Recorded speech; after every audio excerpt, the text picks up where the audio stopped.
To the question, what is a mind? I'm answering that it's the subjective aspect of the body. It's the being of a body. And that leads to the question, what about other bodies? And there we have the problem of other minds. If you have to be the body to know whether it has a mind or not, what about others? You can't ever be another body. Philosophers think this problem of other minds is a huge problem. In fact, they think it's insoluble. But how is it then that us regular folk in everyday life, we seem to have no trouble relating to other bodies on the assumption that they have minds?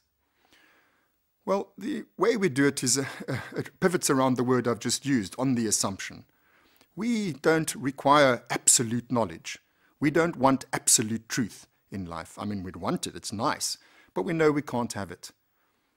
We relegate absolute truth to things like religion, and in our actual daily lives, we get by on assumptions. In this way, we function, in fact, a lot like scientists do. Science is a sort of systematic common sense. In science, we also don't have absolute truths.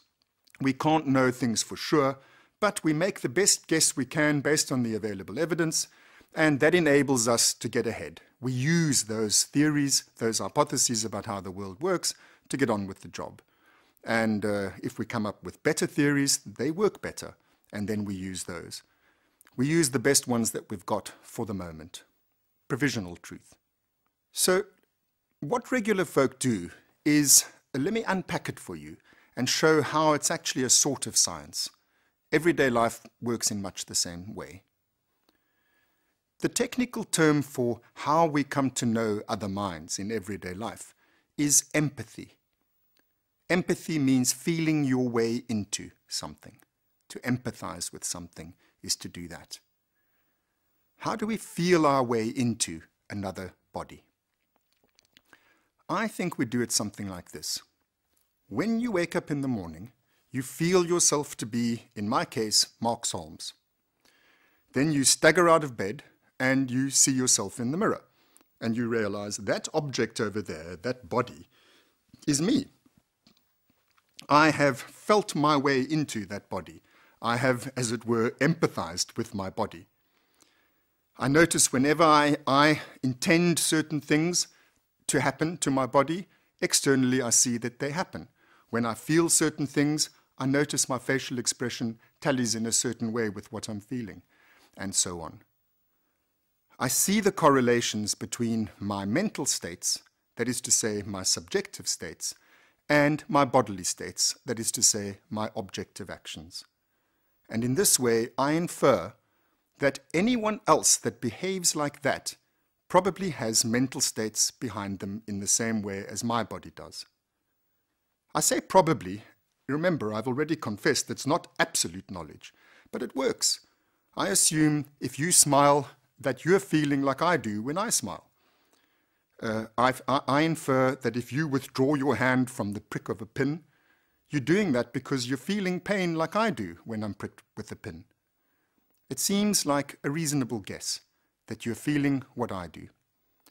That's how we do it in science. We make a hypothesis.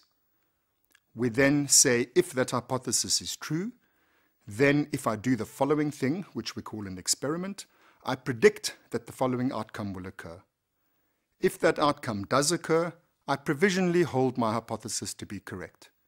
It's very important that it must be possible for that outcome not to occur, in which case I've falsified it, and then I have to change my hypothesis. That's what we do in science. And I see no reason why we can't do that with the thing that I'm talking to you about, the subjective mind. Please note it starts with the subjective mind. You start with my experiences like this, it tallies with a body that looks like that. Therefore, when I see other bodies that look like that, I infer that they have experiences like this. The subject in this way is included in science. I want you to notice two things about this before I proceed. The one is, notice the importance of the body. Philosophers call this the mind-body problem. It's another problem in philosophy. How do you know exactly how the mind and the body relate? In this rough and ready scientific way that I'm describing, which, as I say, tallies with everyday experience, I work on the hypothesis that that thing that I see from the outside, my body, and this thing that I experience on the inside, me, I infer they're the same thing. There probably aren't two Mark Solmses, one his body and the other his mind. I infer that these are just two different ways of observing me, the one subjectively, my mind, the other objectively, my body. This so-called problem, the mind-body problem, actually becomes thereby a great opportunity for us in science, because now I can do science on my body and correlate it with the mental states that arise from it, and in this way mental states are included in science in a very simple, ordinary way. The other thing I want you to notice about what I'm saying is that the body is a really important part of mental science. And that brings us back to Eliza. Remember, Turing said we have to exclude the visual information.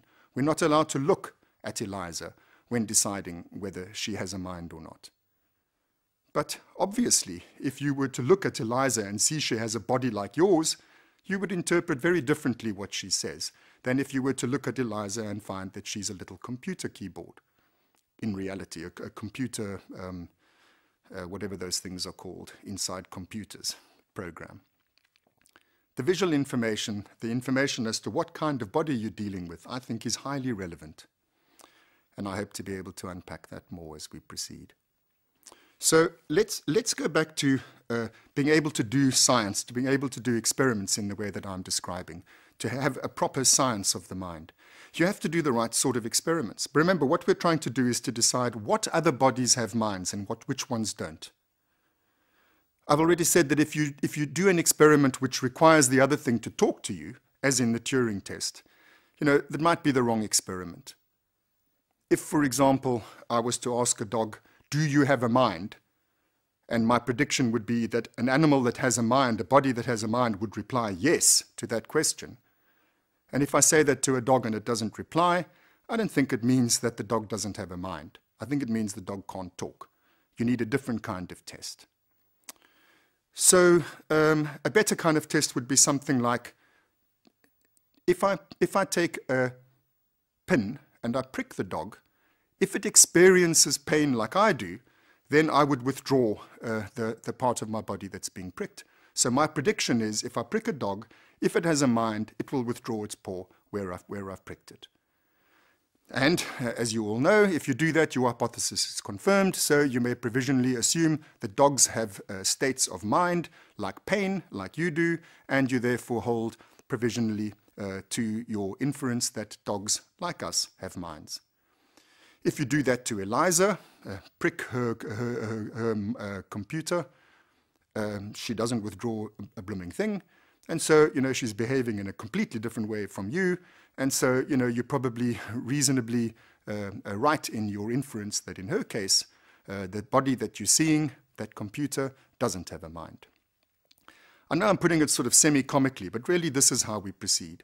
So in a more serious way, what we do is we look at different bodies and we do these sorts of experiments on them, starting always from our own experience. We know in my case, if you do this to my body, I have this mental state, and that is the behavioral outcome.